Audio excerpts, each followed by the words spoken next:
Estamos uma vez mais consigo para analisarmos a lição da Escola Sabatina desta semana.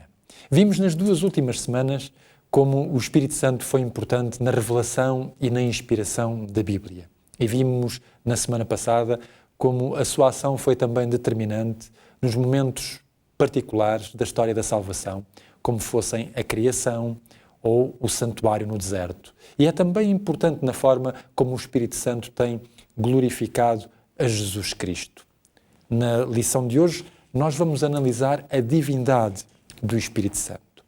Quando nós lemos a Bíblia, nós apercebemos-nos de algumas coisas interessantes. Apercebemos-nos que a divindade do Pai é assumida completamente pela Bíblia sem dar qualquer explicação. Quando a Bíblia fala da relação de Deus, o Pai, com as outras divindades pagãs, é para ver que as outras divindades pagãs são divindades falsas. A Bíblia também fala explicitamente da divindade de Jesus Cristo. Em várias passagens da Bíblia, esta divindade é assumida também naturalmente. Mas quando se trata do Espírito Santo, não é assim. Ou seja, não há nenhum texto bíblico que explicitamente nos mostre a divindade do Espírito. Ela é afirmada não de forma explícita, mas de forma implícita por várias passagens da Bíblia. Na lição desta semana, nós vamos considerar três grandes aspectos. Primeiro, reconhecer a importância do Espírito Santo como membro da divindade. Em segundo lugar, perceber o papel do Espírito na história da redenção. E em terceiro lugar, compreender como é que nós devemos desenvolver uma vida espiritual coerente em obediência com aquilo que o Espírito Santo nos vai revelando na nossa própria experiência. Houve muitos comentadores que têm dito que o livro dos Atos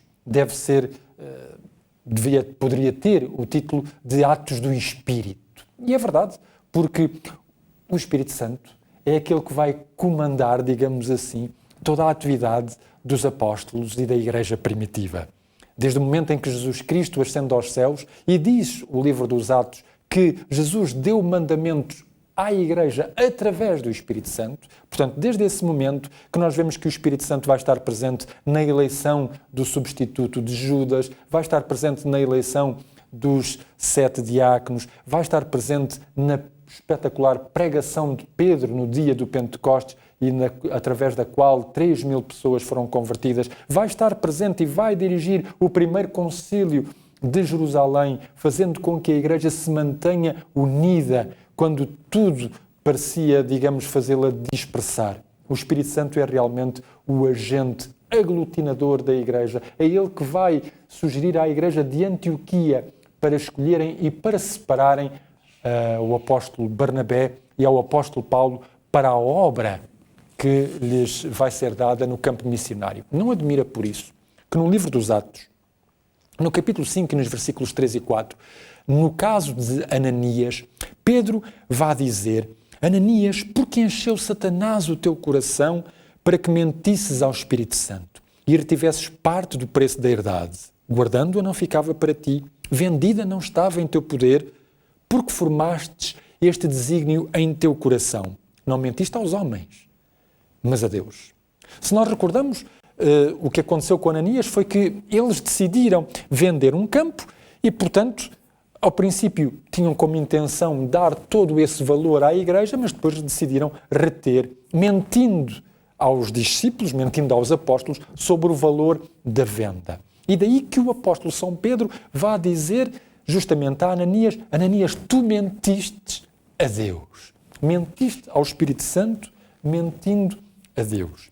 E a Bíblia vai nos mostrar que o Espírito tem todas as características que estão associadas à divindade. Na semana passada nós falámos dos atributos comunicáveis de Deus ao ser humano e falámos deles através do fruto do Espírito. Mas Deus também tem atributos não comunicáveis, como sejam a eternidade, a omnipotência, a omnisciência e a omnipresença. Nós podemos inclusivamente ver algumas passagens bíblicas que nos mostram esses atributos divinos que não são comunicáveis.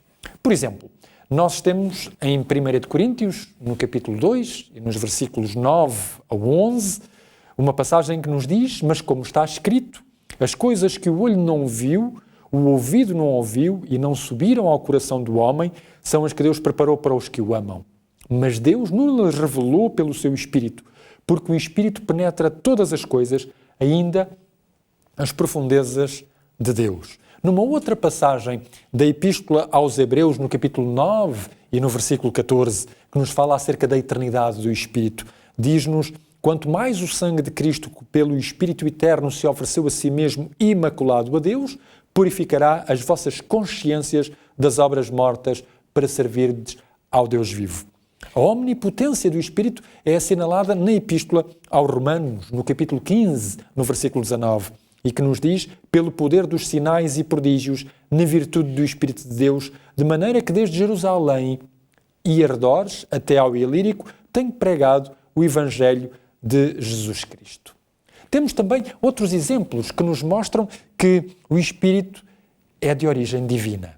Há certas passagens da Bíblia que nos mostram que aquilo que é assinalado a Deus é depois, mais tarde, assinalado ao Espírito Santo. Por exemplo, o apóstolo São Paulo diz-nos que nós somos o templo de Deus vivo e vai assinalar também, na mesma Epístola aos Coríntios, onde ele fala disso, que nós somos o templo do Espírito Santo. Fazendo também alusão a uma profecia de Isaías, nós encontramos na Bíblia que em Isaías 6, versículos 8 a 10, Deus vai dizer a Isaías que ele vai ser um profeta, mas profetizando de maneira que as pessoas vendo não vejam e ouvindo não ouçam. O apóstolo São Paulo vai aplicar essa mesma frase de Deus a Isaías como tendo sido o Espírito Santo a dizê-la. Ora, temos aqui justamente estas duas aplicações.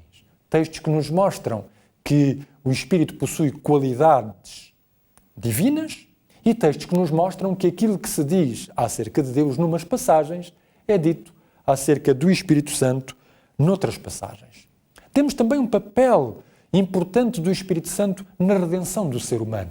O apóstolo São Paulo diz-nos que o Espírito intercede por nós, na Epístola aos Romanos, no capítulo 8, nos versículos 26 e 27, e na mesma Epístola aos Romanos, no mesmo capítulo 8, mas desta vez no versículo 34, ele também diz que Jesus Cristo intercede por nós. Além do mais, o Espírito está presente em todas as etapas da experiência cristã. Está presente no batismo, está presente no novo nascimento, está presente na santificação, está presente na comunhão com a divindade.